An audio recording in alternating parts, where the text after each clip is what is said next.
Hi guys, this is Kunal sir. स्वागत करता हूं आपका मैं अपने इस नेक्स्ट वीडियो लेक्चर में। जैसा कि आप लोग पहले से जान रहे हैं कि सेट थ्योरी का वीडियो लेक्चर सीरीज चल रहा है।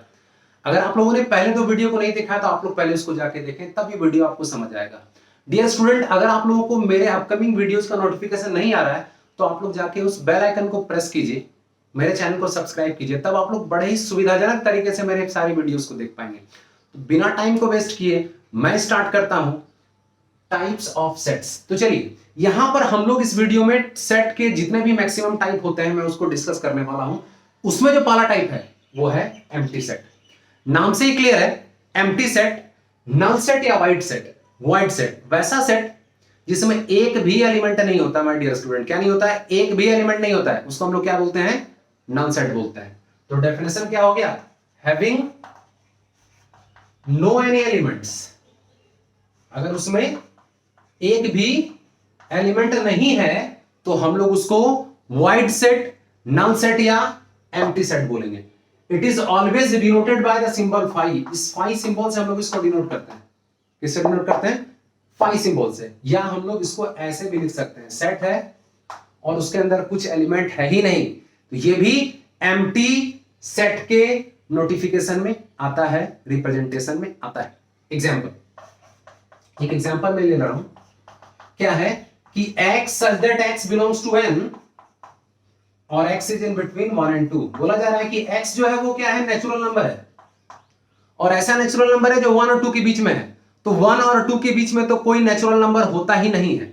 ऐसे 1 और 2 के बीच में ढेर सारा रियल नंबर होता है जिसको हम लोग काउंट नहीं कर सकते हैं, लेकिन एक भी नेचुरल नंबर नहीं होता। यानी कि ये सेंटेंस मीनिंगलेस है, इसमें एक भी एलिमेंट नहीं है, इसलिए एम्प्टी सेट को रिप्रेजेंट कर रहा है।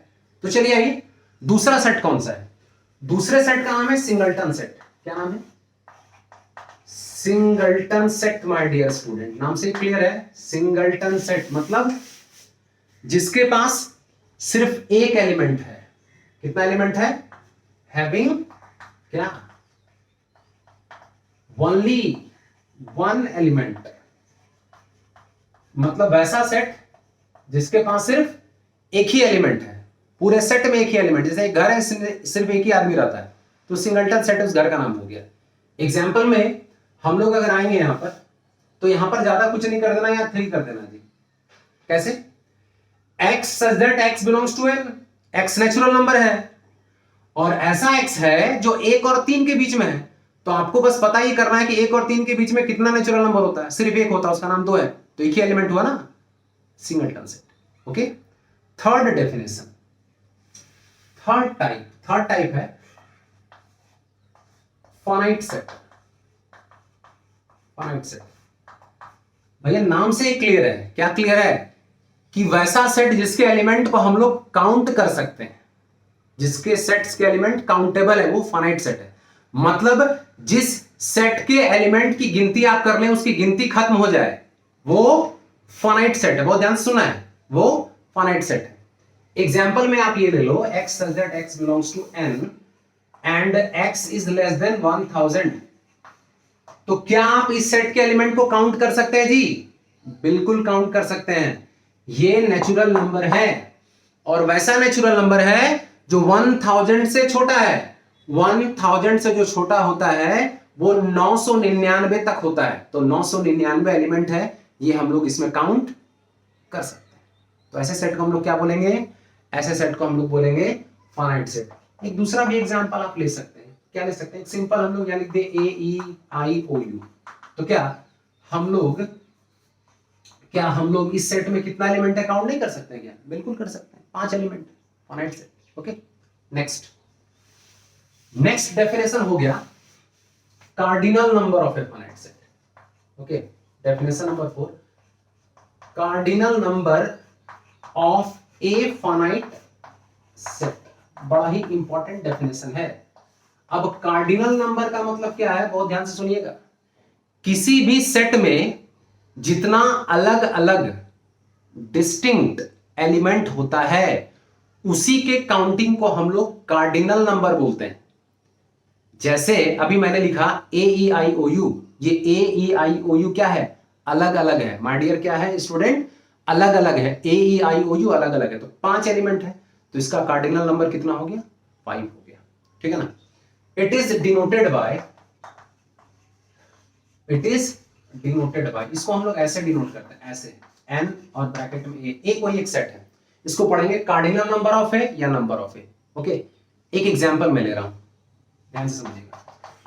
यहां मैंने लिखा 1 2 3 4, तो आप मुझको बताइए इस सेट में कितना एलिमेंट है, काउंट करके 1 2 3 4 4 एलिमेंट है, तो इसका कार्डिनल नंबर कितना हो गया? 4 हो गया। एक ऐसा एग्जांपल मैं लिख रहा हूं 0 1 2 0 1 2 1 0 2 1, आप यहां देख रहे हैं 1 2 3 4 5 6 7 8 9 10, इतना ढेर सारा नंबर लिखा हुआ है, लेकिन नंबर्स क्या हो रहे हैं, अंक क्या हो रहा है, रिपीट कर रहा है। तो अगर एक ही अंक बार बार लिखा जाए तो सेट में उसको ना बार बार काउंट नहीं किया जाता, उसको एक ही बार काउंट किया जाता है। तो हम लोग यहां पर देखेंगे इस सेट में अलग अलग एलिमेंट कौन कौन है और कितने बार लिखा हुआ है। अलग अलग एलिमेंट यहां 3 ही है, 0 1 2, तो इसका कार्डिनल नंबर क्या हो गया? 3 हो गया। आई होप आप लोग समझ पा रहे होंगे। नेक्स्ट डेफिनेशन हो गया इसका, नेक्स्ट डेफिनेशन है infinite set. Infinite set, my dear student, नाम से ही क्लियर है कि वैसा सेट जिसके एलिमेंट का काउंटिंग आप नहीं कर सकते हैं, गिनती नहीं किया जा सके, वो क्या है? इनफाइनाइट सेट है। कैसा सेट है? इनफाइनाइट सेट है, जिसके एलिमेंट का काउंटिंग नहीं कर सके, जिसकी गिनती खत्म नहीं हो, इनफाइनाइट सेट। एक example, x such that x belongs to n, क्या आप ये गिनती कर पाएंगे कि कितना नेचुरल नंबर होता है टोटल? नहीं कर पाएंगे, इनफाइनाइट सेट का एग्जांपल। दूसरा example, x such that x belongs to q, क्या आप ये बता पाएंगे क्या कि रेशनल नंबर टोटल कितना होता है? नहीं बता पाएंगे, इसलिए ये भी इनफाइनाइट सेट का एग्जांपल हो गया। c x such that x belongs to r, क्या आप बता पाएंगे कि टोटल रियल नंबर कितना होता है? जी हम लोग नहीं बता पाएंगे, इसीलिए ये भी एक इनफाइनाइट सेट का एग्जांपल हो गया। तो इस तरीके से हम लोग इनफाइनाइट सेट को समझेंगे। नेक्स्ट डेफिनेशन आइए समझते हैं। अगला डेफिनेशन है इक्विवेलेंट सेट का। Equivalent set, two sets A and B, okay, two sets A and B are said to be equivalent set। my dear student, दो सेट को हम लोग इक्विवेलेंट सेट बोलेंगे कब? जब दोनों कार्डिनली इक्विवेलेंट हो जाए, मतलब दोनों का कार्डिनल नंबर बराबर हो जाए। मतलब सेट ए में जितना एलिमेंट है उतना ही एलिमेंट अगर सेट बी में है तो हम लोग उसको बोलेंगे वो कार्डिनली इक्विवेलेंट है, इक्विवेलेंट सेट है। फॉर एन एग्जांपल, ध्यान से देखिए, यहां लिखा हुआ 1 2 3, आप देख रहे हैं इसमें 3 एलिमेंट है। यहां लिखा हुआ ABC, यहां भी आप देख पा रहे हैं यहां भी 3 एलिमेंट है, तो इसका कार्डिनल नंबर क्या हो गया? 3, और इसका भी कार्डिनल नंबर क्या हो गया? 3, क्योंकि A का कार्डिनल नंबर और B का कार्डिनल नंबर बराबर है, इसलिए A और B क्या है? A और B इक्विवेलेंट सेट है। माय डियर स्टूडेंट, डेफिनेशन को बहुत ध्यान से देखिए, कोशिश कीजिए समझने का कि इक्वल सेट क्या है, इक्विवेलेंट सेट क्या है, एम्प्टी क्या है, फाइनाइट क्या है, इनफाइनाइट क्या है, और कार्डिनल नंबर को हम लोग कैसे डिनोट करते हैं। सेट में बड़ा ही इंपॉर्टेंट प्रॉपर्टी है, तो इस एक एक चीज को अगर हम लोग ध्यान से समझेंगे तो सेट्स को समझ पाएंगे।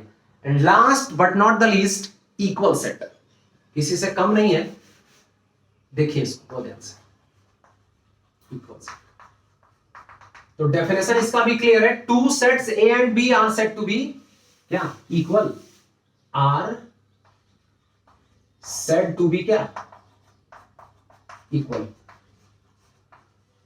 To sets A and B are said to be equal कब? जब each element of capital A is a member of B and each element of capital B is a member of A. मतलब A का अगर हर एक element B का भी एक member है, बी का हर एक एलिमेंट ए का भी मेंबर है, तो दोनों सेट को हम लोग इक्वल सेट बोलेंगे। अगर प्रॉब्लम हो तो वीडियो को रोकिए, पॉज कीजिए, बैक जाइए, दोबारा सुनिए और डेफिनेशन को क्लियर कीजिए। ओके, एग्जाम्पल के तौर पर जैसे मान लिया मैंने यहां लिखा 1 2 3, तो यहां क्लियरली दिख रहा है ये 1 2 3 लिखा हुआ है, और अगर यहां पर ऐसे लिखे सेट बिल्डर फॉर्म में, तो माय डियर स्टूडेंट ये भी 1 2 3 को ही रिप्रेजेंट कर रहा है। x such that x belongs to n and x is less than 4, वैसा नेचुरल नंबर जो 4 से छोटा है तो ऑब्वियस है वो तो 1, 2 और 3 ही है। तो इस तरीके से हम लोग समझ पाए कि ये दोनों अलग अलग नहीं है, एक ही है, और ये इक्वल सेट का डेफिनेशन को बता रहा है। आई होप आप लोग इस वीडियो को समझ पाए होंगे। अगर आप लोग को फिर भी कहीं कोई डाउट लगे मुझको आप जरूर कमेंट करें, मैं एक एक कमेंट का आंसर करूंगा। माय डियर स्टूडेंट, अभी तक आप लोगों ने मेरे चैनल को सब्सक्राइब नहीं किया है तो सब्सक्राइब करें, वीडियो को लाइक करें और इसको शेयर करें। तब तक के लिए this is Kunal sir signing off. Thank you.